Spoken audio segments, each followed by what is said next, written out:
Hey everyone, it's Amy, and today I'm sharing a recent long weekend trip to LA. I'm going to take you through some of the highlights of our 3-day vacation to Hollywood. So on this trip, we drove from San Francisco because we all know how important it is to have a car in the Los Angeles area. After the 6-hour drive, we were hungry, so our first stop was Phillipe's, the original, a deli on the outskirts of Chinatown. Legend has it that this restaurant invented the French dip sandwich and has been in continuous operation since 1908. The story goes that a police officer asked for a sandwich that accidentally fell into the oven juices, and they said, "It's okay, give me the sandwich anyways." Then they returned the next day with friends wanting to recreate what we now know as the French dip sandwich.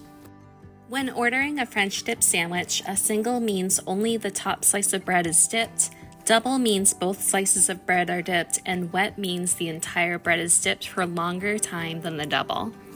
Phillipe's also has historically low prices for coffee at a mere 45 cents, and they also have a great dessert selection.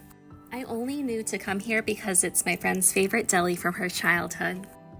Here you just wait in line, order at the counter, get your food on a tray, and find yourself a seat. It's super homey and like you're stepping into another time with its Dodgers memorabilia and the vintage phone booths. And why is there sawdust on the floor? We want to know too. Drop in the comments if you know. Next, we checked into the Hollywood Roosevelt Hotel, which you'll see that we travel inexpensively, but we don't skimp on our hotels. This was such a spacious room, and it's located just outside the Hollywood Walk of Fame, so we loved how centrally located the hotel was. Built in 1927 and brimming with history of Hollywood glamour, it is the oldest continuously operating hotel in Los Angeles. It is said that even Marilyn Monroe lived here, and they hosted Hollywood actors such as Clark Gable and Charlie Chaplin. They have a fantastic pool scene, and at night the lobby turns into a lounge where you can order food and listen to live music. It wasn't open to the public, but I asked security to let me into the Blossom Ballroom, which is where the first Academy Awards were held in 1929. The next day, we visited Universal Studios Hollywood. For this visit, I highly recommend getting the early access ticket, which allows you to enter Super Nintendo World 1 hour before the park officially opens. Walking through this immersive world made you feel like you were literally inside the game. As soon as you arrive at the park, head to the Toadstool Cafe to make your reservation as they fill up quickly. The meal at Toadstool Cafe was incredibly cute with everything themed around Super Mario. Just sitting in the cafe was worth the entire trip as the designers went all out to create an amazing experience. This was definitely the most crowded part of the park as it opened in early 2023, so I would skip this trip if you don't like crowds. Unfortunately, we came on an overcast day, so I kind of want to return just to see this fantastic landscape with a bright blue sky. Afterwards, we took the studio tour at Universal Studios, an incredible behind-the-scenes experience of a working film set.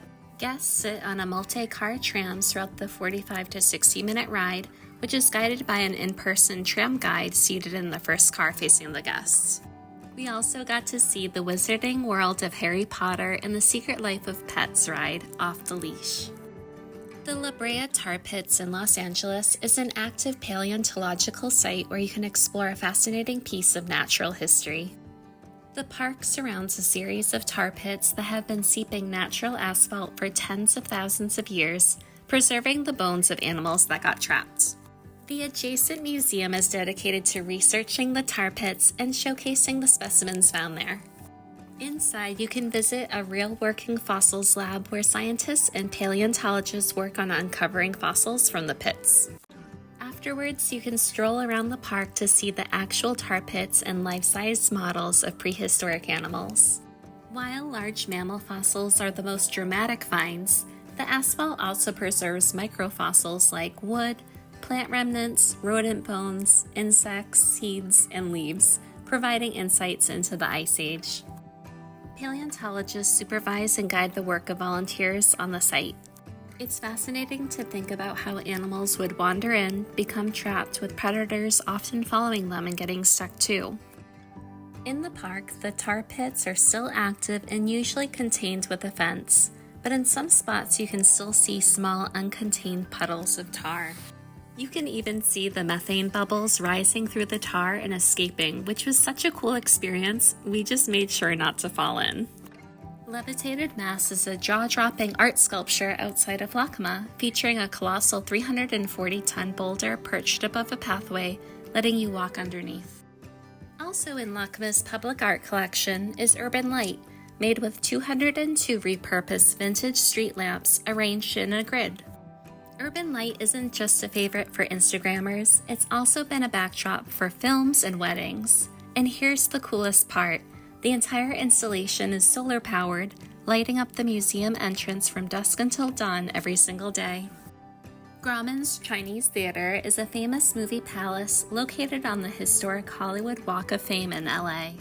Outside on the sidewalk features nearly 200 handprints, footprints, and autographs of Hollywood celebrities embedded in the cement. This is a little slice of living history, and just like LACMA, it's a form of public art that draws a huge crowd every night. This was so fun just walking around trying to find famous signatures. On our last day, we got coffee by the pool with friends, then got lunch at the Hard Rock Cafe.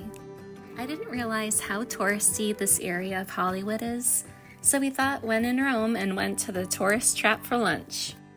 I actually really liked looking at the music memorabilia. They had some really cool stuff like guitars, drums. Instruments are always my favorite to look at, and they had photos and clothing too. Our last stop was the Hollywood Museum, which is located in the historic Max Factor building. We loved looking at the ruby slippers from The Wizard of Oz here. The museum features 4 floors of exhibits, so you could easily spend all day here. But alas, it was time to go home. Please like and subscribe for more art, culture, and travel content. And if you like this video, I hope you'll become part of my online community. Take care!